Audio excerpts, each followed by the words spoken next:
And of course, the picture of Boone leading settlers through the Cumberland Pass is, when people see this, this is what they think about it for Kentucky and for Daniel Boone, him walking through, leading all these settlers.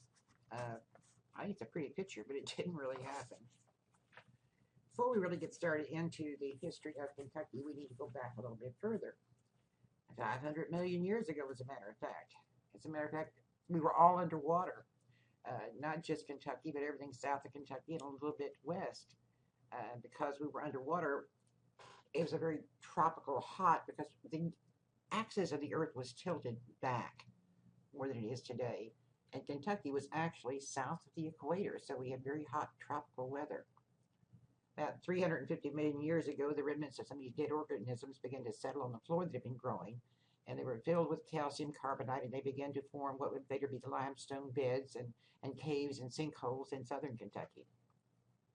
245 million years ago, the North American plates began to move around and shake, and they created the Appalachian Mountains. And when they did this, they redirected the water that had been flowing west back to the east.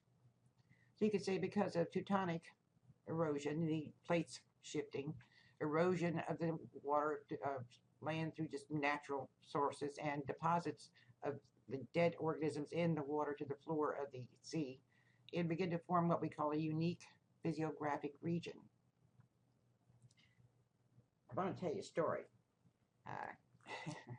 18,000 years ago, our entire North American continent was pretty much covered with a glacier, 2 miles thick. As a matter of fact, it always went all the way down to pretty much where the Ohio River is now, Cincinnati, Louisville, St. Louis. It was all covered with 2 miles of glacier. I don't know about you, but I have difficulty even visualizing something that big. And of course, at the base of the glacier, there would be really, really cold. And all we had at that point in time was large woolly animals. And we had mastodons, we had mammoths, we had huge big elephants with these big tusks, long shaggy haired things. And sometimes these animals, of course, would get thirsty, and they'd find them a salt lick or salt springs. And if they weren't careful, they'd get trapped in quicksands, and then the other cats or predators would move in and, of course, feast on the helpless animals. And sometimes the predators would even get stuck.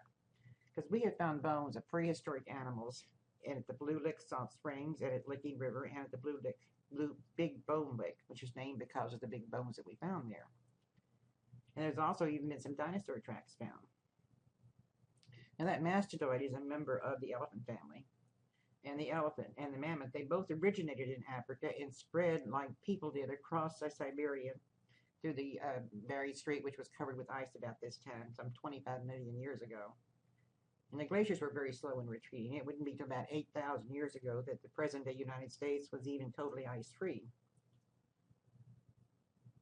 But I don't know if you're aware of it or not, but during the Ice Age, North America was home to not only the mastodons and the woolly mammoths, but we had giant bison with horn spread of 7 feet, and giant deer, we had antelope, we had camels, we had horses, we had giant ground sloths, and we had beavers as large as the big black woolly bears now. And we had lions and saber-toothed tigers. But about 10,000 years ago, we did have an extinction, and it's been theorized and pretty much proven that a glacier, not a glacier, but a meteorite coming in at a low angle hit in what is right now the Gulf of Mexico and caused a gigantic cloud to hide the sun and kill off vegetation. And when the vegetation died, the vegetable-eating animals died. And when a lot of your vegetable-eating animals died, a lot of your meat-eaters died because they didn't have anything else to eat too. And a very few thousand years later, a lot of them were extinct, like the dinosaurs. And there's also some theory that man just overkilled a lot of them, which I think man did, but only to a small point. We've got carbon dating tests now, and bones of some of these ancient animals have been found. Embedded in some of their bones are what we call little tiny Clovis arrow points.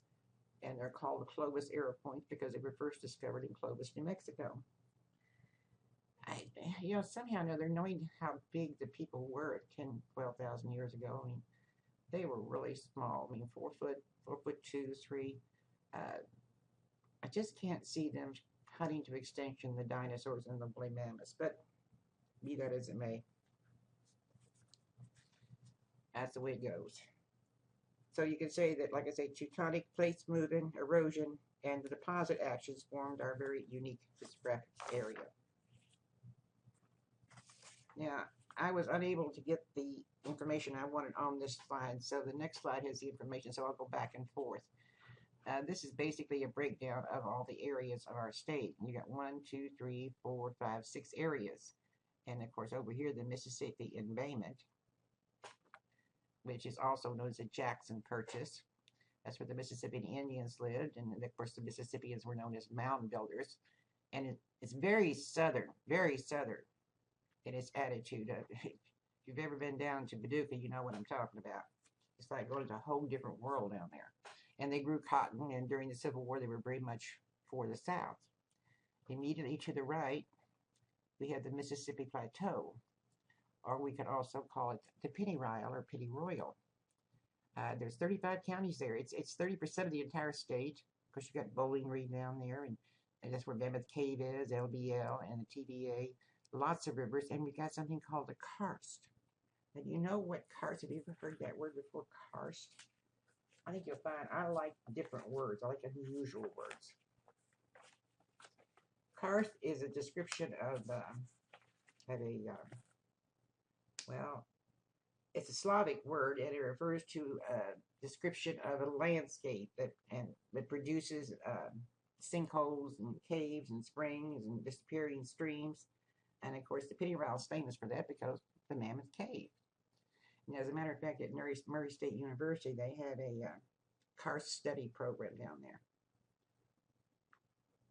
Okay, so we've got the Purchase, we've got the Pennyroyal, and we've got the Western Coalfield, which is where we are in our area, Owensboro, Henderson, Paducah, and predominantly coal mining. Now, I'm not going to spend a lot of time on the western area because we're going to spend time on that a little bit later in this area. You got now we got the Purchase, you got the Pennyroyal, you got the Western Coalfield, and you got the Eastern Coalfield. It's also known as the Cumberland Plateau. Very little level land. It's very rugged and hilly, and one of the most beautiful areas of our state. Of course, we've got the Appalachian Mountains there, and it's known for poverty and illiteracy. The people there are very superstitious and religious too. Immediately to the left of that, you've got the bluegrass area. You got two different shades. You got the inner bluegrass and the outer bluegrass, but we're just going to talk about one bluegrass. Very rich soil. Tobacco's grown there. You got the horse farms. You got Lexington. You got Frankfort. It's also the most well-known area of our state and the place where the earliest settlers settled because, no, they didn't have any type of chemistry, and they didn't know why something looked good. They'd look at the trees and the plants, and if they looked good, they said, well, the ground is fertile. But this, and the rivers too, contribute. In fact, this is where they stopped. Now, right around the bluegrass area, you've got an area called the Knobs. This goes all around the outer bluegrass. It's an area of gently rolling hills. Excuse me. It's kind of like a necklace around the bluegrass. Now, I placed Louisville in that area primarily because it's right there on the line. It could be either bluegrass or Knobs. And since the bluegrass area has Frankfort and Lexington, let's give the Knobs Louisville. So this is basically the physiographic area. And like I say, I do have this list here. It's all from in your text anyway. And we've got 120 counties, and no, I do not think that you need to learn all of them. There is a bunch of counties there. And of course, here's Davis County right here. We'll get into the formation of the counties, and I would like you to know the immediate area, but there won't be any questions on counties. That's too sophomoric. But the surrounding states, now I tried and tried, ladies and gentlemen, and I just couldn't figure out how to go about this, so I took the outline of the map, and the surrounding states, over here to the far left of your screen is Missouri. And then right in here, you've got a state called Illinois, Indiana, Ohio. Then you've got West Virginia, and down here you've got Tennessee. I think I put down, no, I don't have them there. I thought I had a map showing the surrounding area. I guess it was the rivers I had. Okay, never mind. So again, Missouri, Illinois, Indiana, Ohio, West Virginia, and Tennessee. You do need to know that. Now, actually, it was the Shawnee Indians, the Ohio Indians, who had lived here at one time and moved on. But they were the biggest threat to the settlers in Kentucky. And sometimes, instead of using the boogeyman to scare the kids, parents would say, "You better be careful, the Shawnee will get you." Then you have a brief mention of Mary Draper Ingalls and Virginia Sellers Wiley, who'd been captured by the Indians and escaped. And it doesn't go into a lot of detail in there, but the books that they wrote about their escapades or their capture kind of bloody in a lot of detail. And the main thing you need to know is the fact that there were females captured, and although they were not always used sexually, they would be used as a slave. They could be paid to cook or to clean or do various things, because to an Indian, it didn't matter what color the person's skin was. They had a function to perform, whether it was to be a sexual partner, whether it was to be weaving cloths or making moccasins. You had a job to do, and you had to do it. But they did manage to escape, and they managed to tell a lot about the geography of the area, although they were not in Kentucky. They were in Western Virginia at the time. And your statement in your last, toward the end of that little section in your text says, "Pioneer women face the same dangers as their men, but we know very little about them." So I ask you, why? Well, quite obviously, the answer is history was written by old white men, and women were considered second-class citizens. And if you were to read some of the earlier histories, you'd think that it was just the white male that did anything. The Hispanics didn't do anything. The Indians didn't do anything. Women didn't do anything. The African Americans didn't do anything. Whoever writes the histories writes it from their point of view. But the women were right there alongside the men. They faced the same dangers, and they had to shoot Indians and everything else to stay alive. And they deserve a lot more credit than credit has been given. Although when we get into the section of the text about women's contribution, it relates several really cute and funny stories about some Kentucky women. The Long Hunters. The picture on the top right is supposed to be a painting of Squire Boone, which was Daniel's brother, heading out of the Cumberland Pass. And as you can see, he's got a pack animal on the back of the pack animal. He's got all of his skins. The one on the lower right is supposed to be a reconstruction of the type of lean-to they would build. Sometimes they would put leaves and branches over the tops of these, these branches right here to try to keep out the weather. But most of the time, it was just what little bit that you could get. Or they would put things on the top to keep away from the animals. But the reason they're called long hunters is because they were gone a long time. And they had that old Kentucky long gun. And folks, I was so disappointed when I discovered that the Kentucky long rifle was really made in Pennsylvania. It's like learning that the Kentucky bluegrass isn't native to Kentucky. It just destroys your faith in everything. But these long hunters would enter through the Cumberland Gap, and by the 1760s, there's several dozen of them already in here. And the Indians don't take kindly to this, because they thought that they were just coming in and they were just coming after the skins. And once in a while, they would take the heart or the tongue of an animal, the premier parts, and they just leave the rest of it to rot.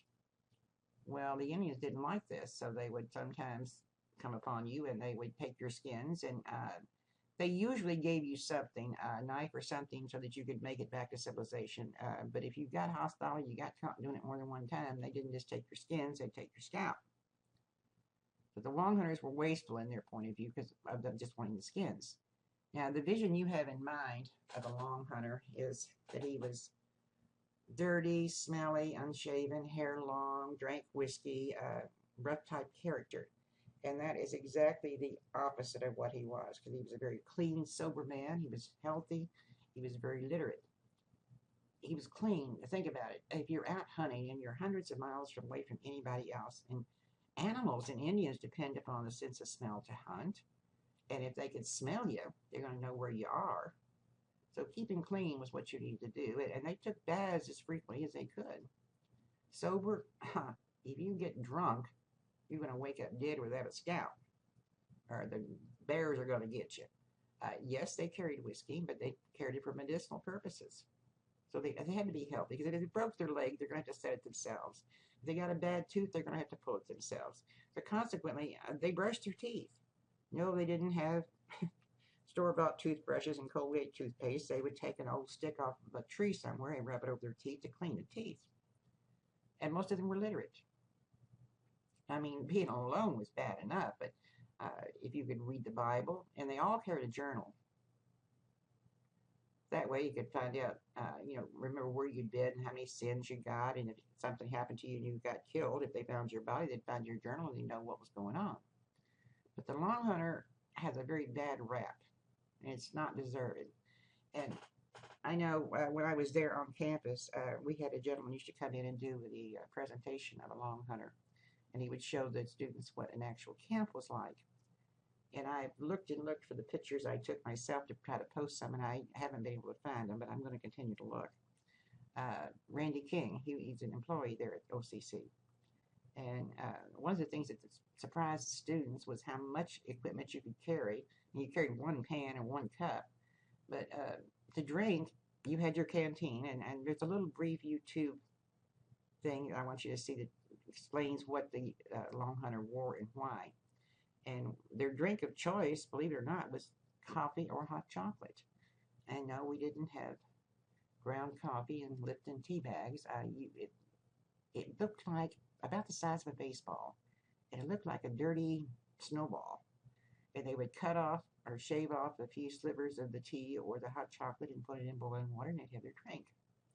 Like I said, the whiskey was not for drinking because you had to stay sober, stay alive.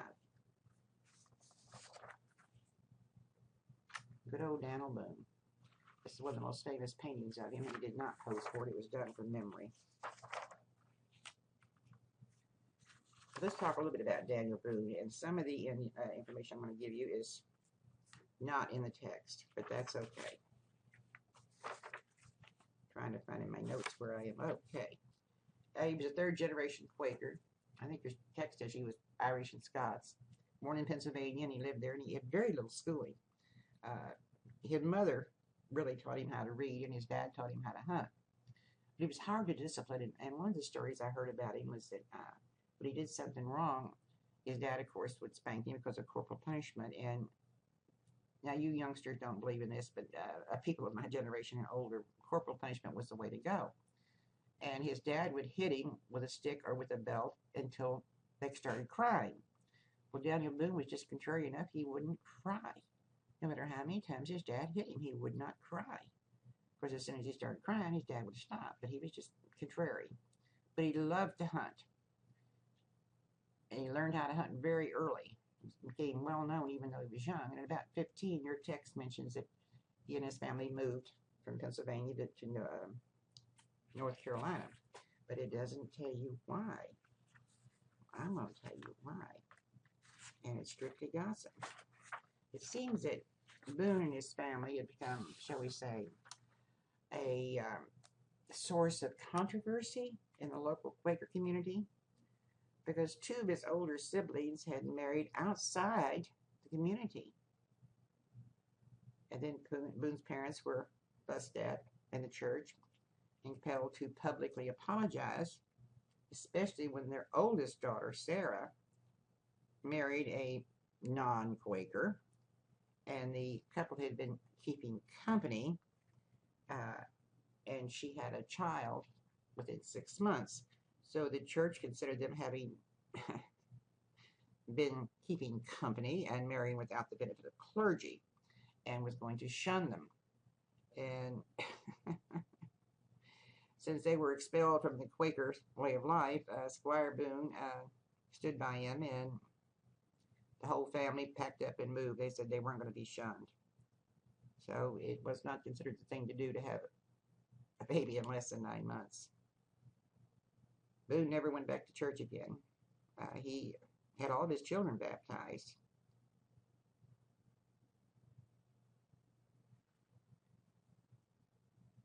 He became a wagoner during the French and Indian War in 1755. And a year later, he'd already met Rebecca. And of course, there's a lot of cute stories about how he met her. They say she was a beautiful woman with long red hair, very dedicated wife. And they eventually had 10 children. Of course, they didn't all live, but Rebecca did her good job. She stayed at home while he went out hunting. And according to Boone, he was pretty happy. He said all you needed was a good gun, a good horse, and a good wife, and he had all three. But he's still not, he's got wanderlust a little bit. So he had been married that many years, just 9 years, and he takes a trip to Florida. Now, you get 2 or 3 different versions of this. Some say he bought land down there. Some say he went down there and he did not like it because of the mosquitoes, and the Indians weren't even as friendly in Florida as they were in North Carolina, and that wasn't friendly at all.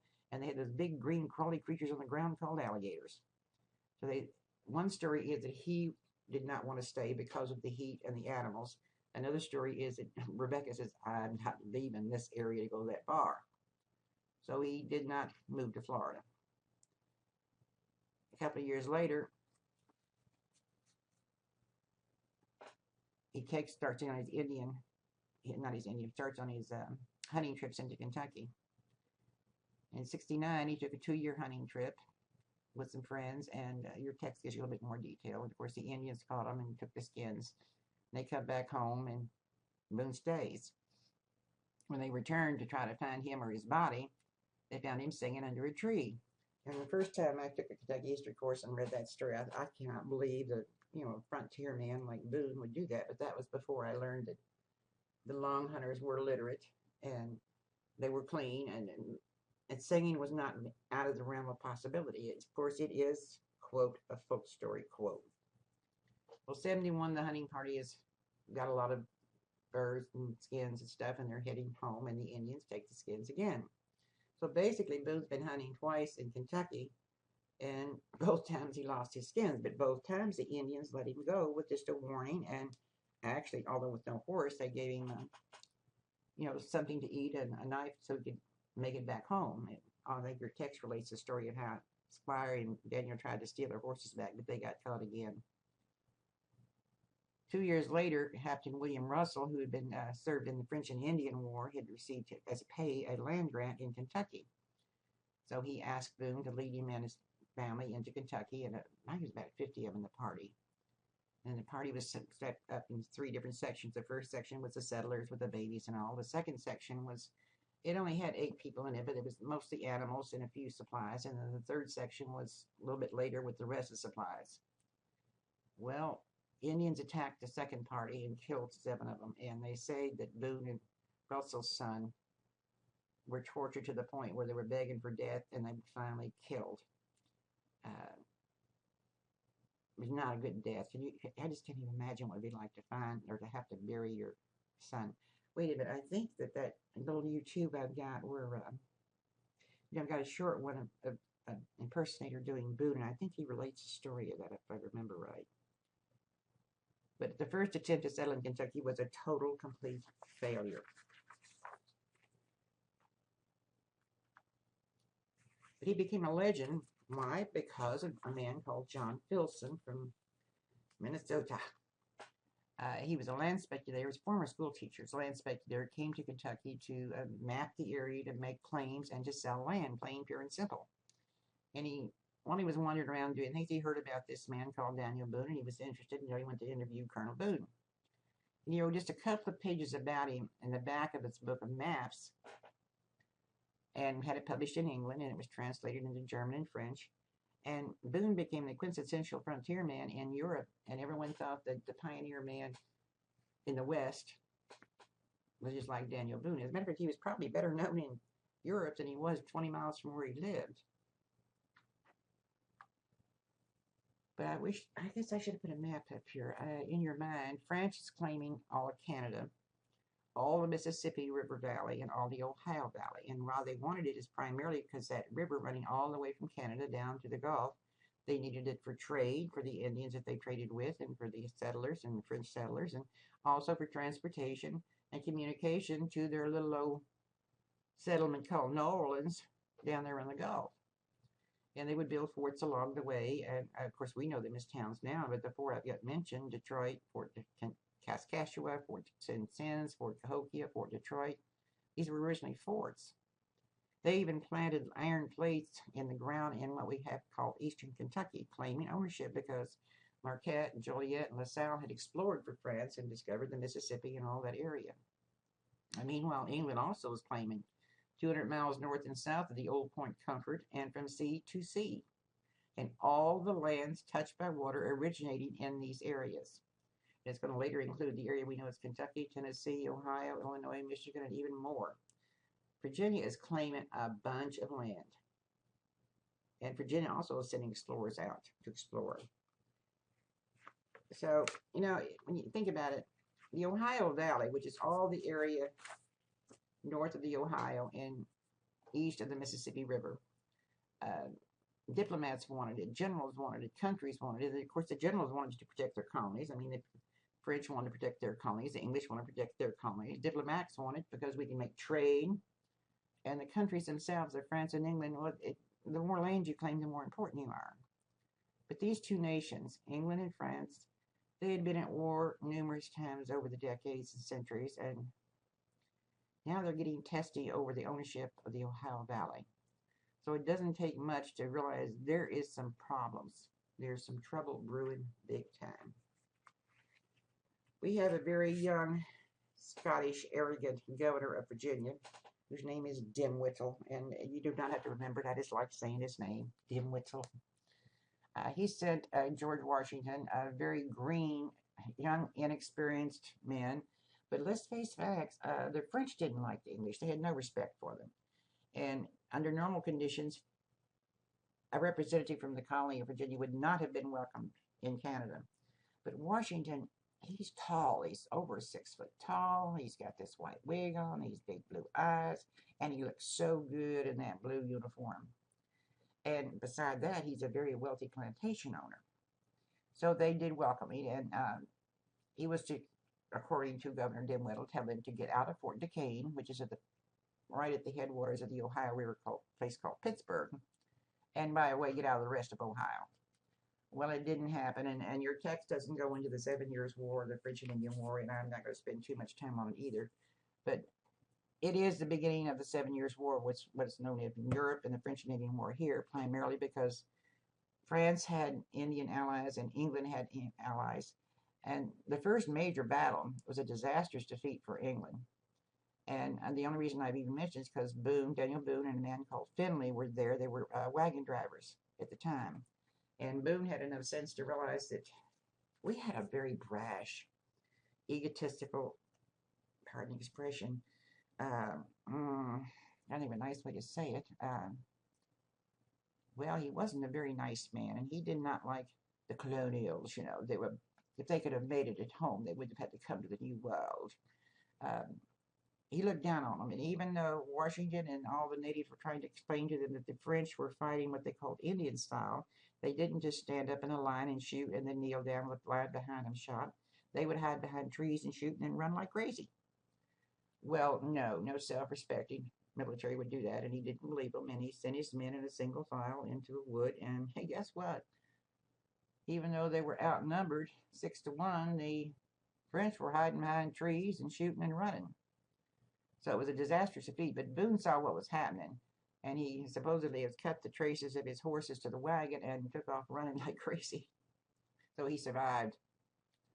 But it was an English win eventually, and Treaty of Paris, it's one of those rare times when things don't go back to the way they were before the war. It used to make me so mad when I read about a war and people die and property is destroyed, and then when the war ends, everything goes back to the way it was before. But this one didn't. England wanted France totally out of North America, and the Treaty of Paris, signed at Versailles, by the way. England got all of known Canada, all the land east of the Mississippi River, and Florida. France is completely out. Completely out. By the way, there was did you all read Evangeline in high school? It's a long story. I think Longfellow wrote it about a little place called Arcadia in Canada, right after the 7 Years' War. The French didn't want all those Catholic French-speaking people out there, so they put them on boats. They sailed them down the Atlantic coast and landed them in New Orleans. And they are the descendants of the people we know today as Cajuns. It has nothing to do with Kentucky history, just an FYI. So all of known Canada, all the land east of Mississippi and Florida now belong to England, and France is gone. Well, then the English issued something called the Proclamation of 1763, which is the year the war ended. And it basically said no more trading with the Indians. And all Englishmen west of those mountains have to return to the other side of the mountains. No more buying land from the Indians. And man, the land speculators were just furious because they thought, well, the French are gone, the Spanish are gone. There's nobody to stop us. We can go out there and we can claim that land and we can sell it. We can make lots and lots of money. But in all honesty, the English had a plate full. First of all, they got to figure out what kind of government they're going to have in French Canada, what kind of government they're going to have in Spanish Florida, how are we going to protect our English colonists, what are we going to do about all that fur trade and about the Indians, and we've got to figure out a way to pay for this war. Okay, let's stop here just a minute. You may be confused.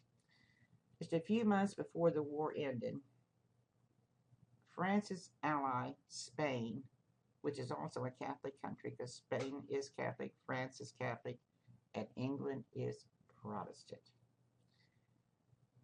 Spain sided with France. Now, Spain never sent any soldiers to the New World to fight.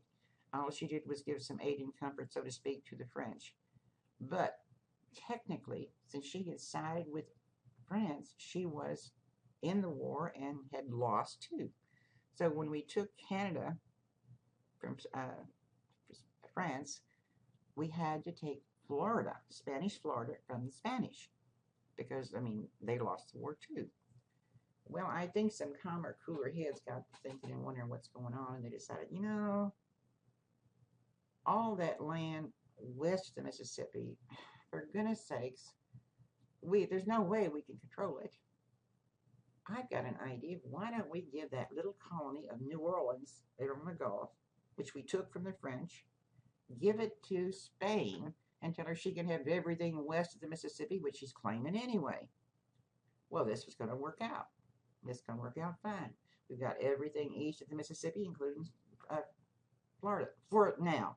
For now. It's not going to last. So that's one problem out of the way. So the French are gone from the north. The Spanish are gone from the south. And we're still not real sure what's going on, but they're going to go along with it. But we still have to figure out how to protect the colonists because, Jiminy Christmas, there's a bunch of them here. There's close to 3 million here. And, they're just so feisty. They're so land hungry. They won't stay put where they're supposed to be. So we have to figure out how to protect them. So we have to leave some English soldiers here because we didn't have the police force at that time. The fur trade's still up in the air. But, the Indians, that's a different story, you see. Darn it all. The Indians were going to be a problem. The English were a bit sanctimonious. They looked down on anyone who wasn't English, white, male, and Protestant. And, of course, the Indian didn't fit one of those. They were males, but they did not fit the color classification for the skin, and they sure weren't Christians. So they were considered heathens, and the Indians, as far as the English were concerned, should be exterminated. Even the Pilgrims were glad when they died off from smallpox. But the French, on the other hand, they treated the Indians with dignity. They lived in their villages. They married their women. They brought them gifts when they came to visit. And the Indians really liked the French. Well, the English aren't stupid. They're just sanctimonious. And they decided, we're going to have to be nice to the Indians, because if we don't, all the Indians are going to side with the French, and we're going to be alone out here. So we got to decide, what are we going to do with the Indians, because now the French are gone, and we don't have to be nice anymore. And we also got to figure out some way to pay for this war. That's when they started passing all those taxes, and it really got everybody upset. So the war is over. 1763. And we got land companies. There's several formed, but the two biggest was the Ohio and the Ohio Land Company and the Loyal Land Company. The Ohio Land Company was formed in 1747, about the time, a little bit before the French and Indian War started. And Thomas Lee founded it, and the only reason I mention his name is because, well, he's of the Virginia Lees, the very famous Virginia Lees, and which we're going to hear about later. Governor Dimwittle, my little Scottish man, who, don't you just love his name? And Augustine Washington were some of the founders. And the reason I mention Augustine Washington, because he's George's father. They applied for and got a grant of 200,000 acres, and the deal was they had to settle 100 settlers and build a fort within 7 years. And if they did all this, they would gain 300,000 more acres. But the irony is, it wasn't even in Kentucky. It was in Western Virginia. But they hired Christopher Hist to survey. The company kind of went kaput in the 1790s. They just couldn't seem to get their act together, even though they had some other famous people in it. But the Loyal Land Company was formed by several big kahunas. The Speaker of the House of Burgesses, which had a lot of influence, John Robinson, and Edmund Randolph of the Virginia Randolphs. As a matter of fact, he's going to be one of the relatives of Thomas Jefferson's wife. They got a grant of 800,000 acres, but they had basically the same stipulation. You got to settle 100 settlers in 7 years, etc. Now, they hired Dr. Thomas Walker to survey, and Dr. Thomas Walker, although is a very famous man, he's not from Kentucky, and the only time he was really in Kentucky was when he was surveying, but we thank him because, well, it's because of him we know about the Cumberland Pass and the Cumberland River, and they already had Indian names, but when he found them, he just changed their names to name them after a very famous lord in England. And your book gives you a few more details about that. They left in March of 1750, and they even got as far as a couple of miles from the bluegrass area, but they built a little cabin and planted some stuff. Then they turned around and went back, and on the way back, they discovered there's a lot of settlement going on in Western Virginia. 3 years later, he actually became director of the company. But neither the Loyal Company or the Ohio Land Company was ever able to make any permanent settlement.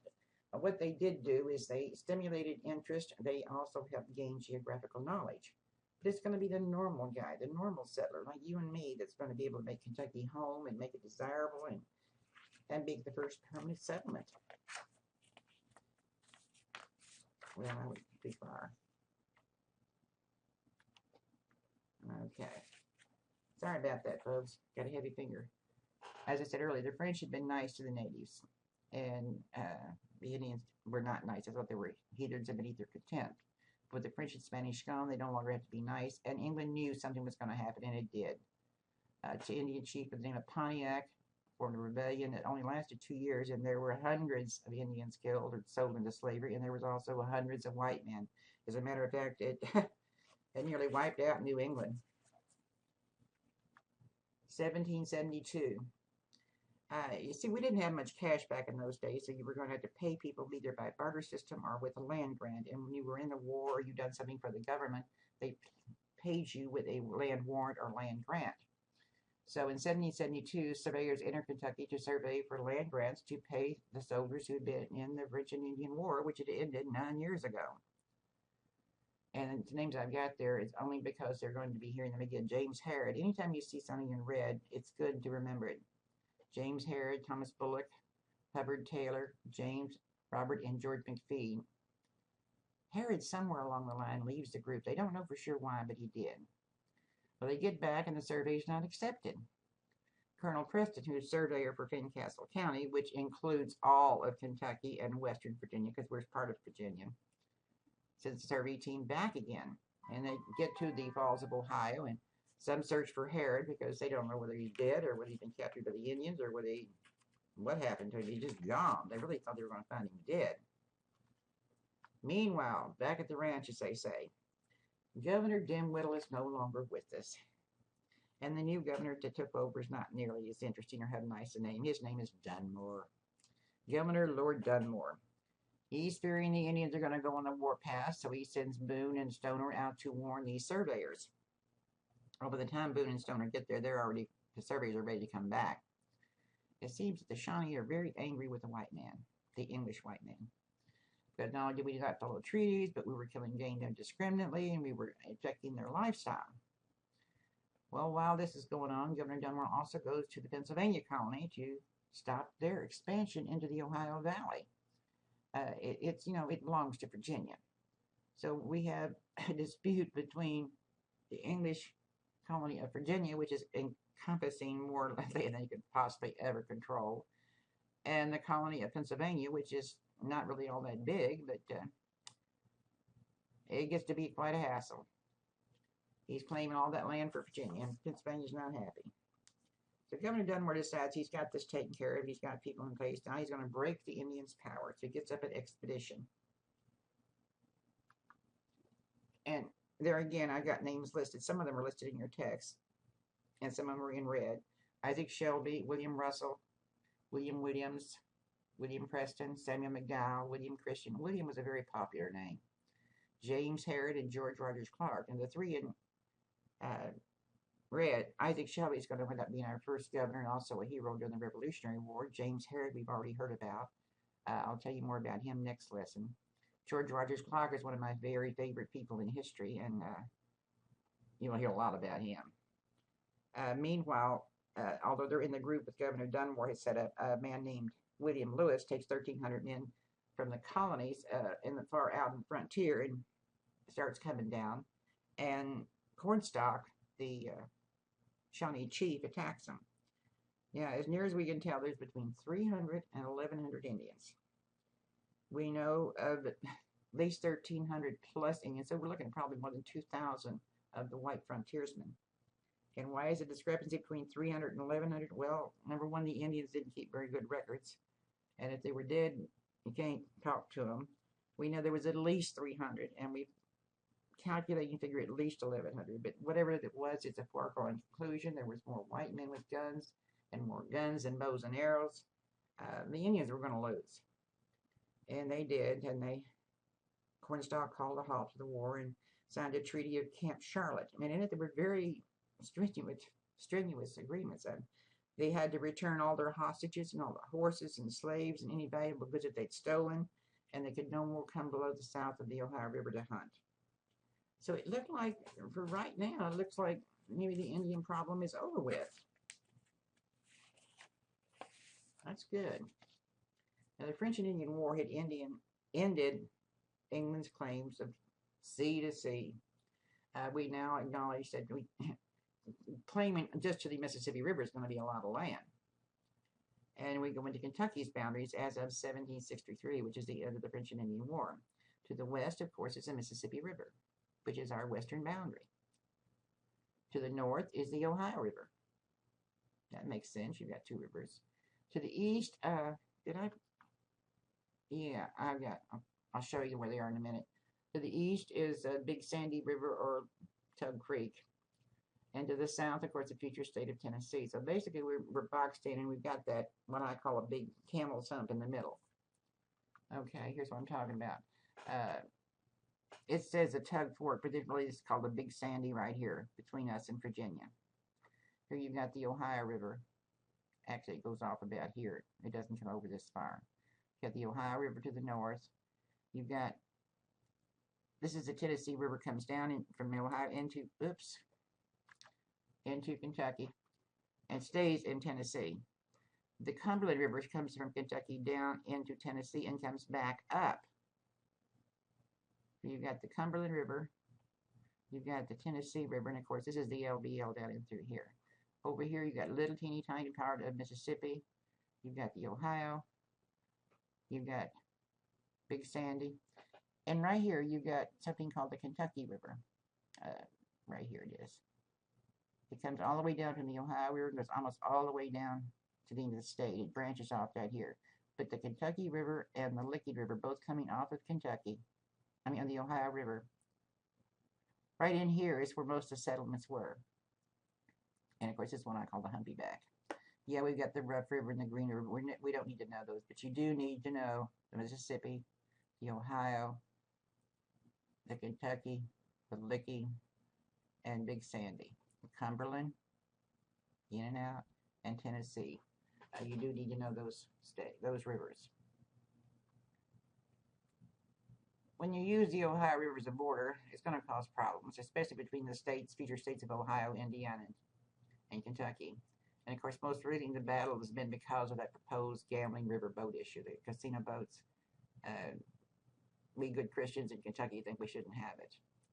But the agreement finally was that each state could use the Ohio River and claim 100 feet into the river. Kentucky actually claims the 1792 low water mark on the north bank. So we think we get this problem with the Ohio settled and turn around, and very shortly we're going to have problems, big problems, with the Mississippi River. So basically this concludes our brief trip through chapters 1 and 2, and it's a total of 23 pages for 2 chapters. So each lesson will consist of 2 chapters. And there'll be a lecture and one or two YouTube presentations with each lesson. And with this one, I think you've got two. You've got one with Boone and what is the other one? I don't remember, but I've got two on the lesson plan. So when you read the lesson and your chapter in your text, and you've listened to my lecture, and you watched your YouTubes, and you feel pretty comfortable with the information, take the quiz and the graded assignment. I caution you, you can only enter these assignments one time, and each of them are timed. At the end of the time, you will not be kicked off. But it keeps track of the time, and so just continue on. If you want to stop because you run out of time, it's 30 minutes is up and you've still got 2 questions to go, that's your decision. But I will not have you kicked off. I will just deduct a couple of points for being late. So again, thank you, and welcome to Kentucky History.